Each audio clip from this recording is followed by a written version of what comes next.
أعوذ بالله من الشيطان الرجيم.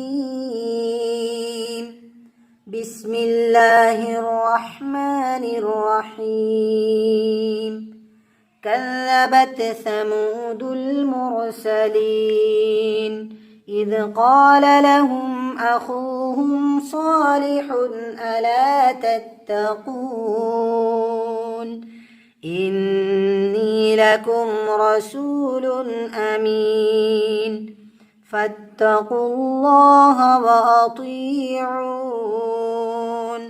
وما أسألكم عليه من أجر إن أجري إلا على رب العالمين أتتركون فيما هاهنا آمنين وفي جنات وعيون وزروع ونخل طلعها هضيم وتنحتون من الجبال بيوتا فارهين فاتقوا الله وأطيعون ولا تطيعوا أمر المسرفين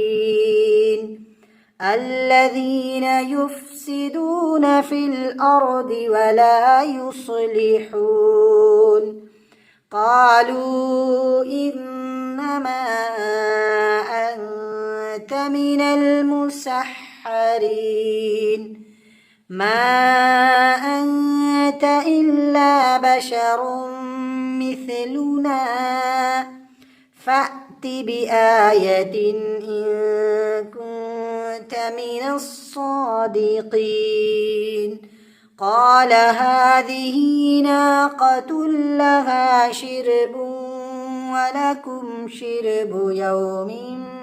معلوم ولا تمسوها بسوء فيأخذكم عذاب يوم عظيم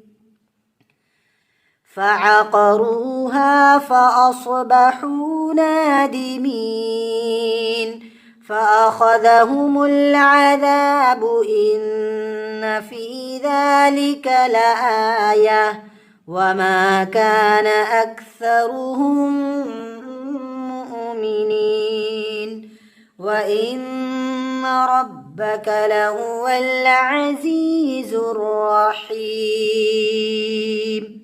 صدق الله العظيم.